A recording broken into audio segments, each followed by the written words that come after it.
So, this week's Torah portion is Acharei Mot. Although it feels like just yesterday Passover was over, which is true, it's already almost Shabbos.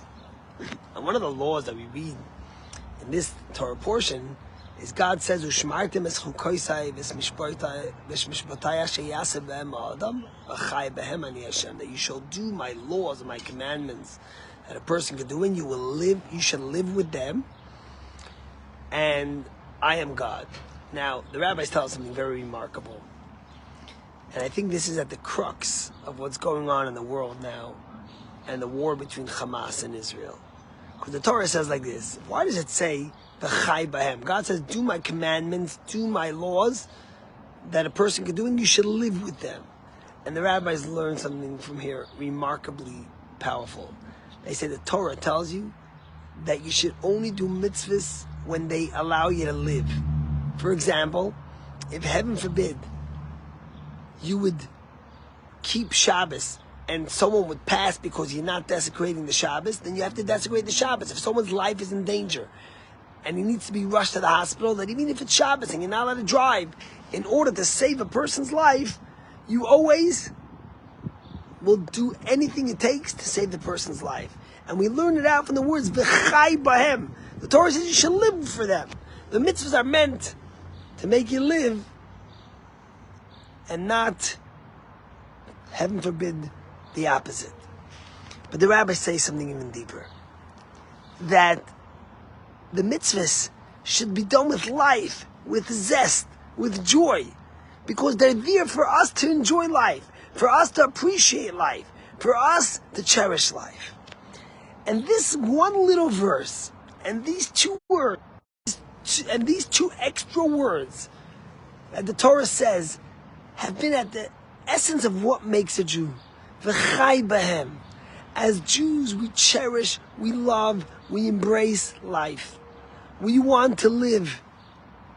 We never want to die, or we never want to kill. Sometimes we unfortunately have to kill terrorists to protect innocents. But we don't want to die. Right after October 7th, and since, when they interviewed the members of Hamas, the leaders of Hamas, they said clearly that the difference between us and Israel is that Israel cherishes life more than death, and we cherish death more than life. There have been religions throughout the ages that have glorified death. But in Judaism, it's not like that. Although Judaism is the religion that is the first religion that speaks about afterlife and the world to come, and we believe in it, but yet we cherish life in the greatest way, and life comes before anything. And therefore, the only time we're ready to take life is to protect life. We don't celebrate death. As famously Golda Meir said, if the Arabs put down their guns, there would be peace. If the Jews put down their guns, there would be no more Israel. And we've seen this in reality. Look what's going on the campuses. You have people in a Western democracy that if they went to the Middle East, they would be killed for living a life that's gay, or for being atheists, or for being trans, whatever it may be. They wouldn't be allowed to live there. Celebrating death. They're celebrating death. They're celebrating intifada. They're celebrating murder. They're celebrating Hamas. Just yesterday, you see a University of Stanford had to send a picture to the FBI of a guy sitting on the university, calmly just working, dressed in the garb of Hamas. Hamas that butchered 1,200 people, raped and killed and burned alive, and celebrates it, and will do it again, as they said. But the Jewish people are different. Have people not died in Gaza and the war? Of course they have.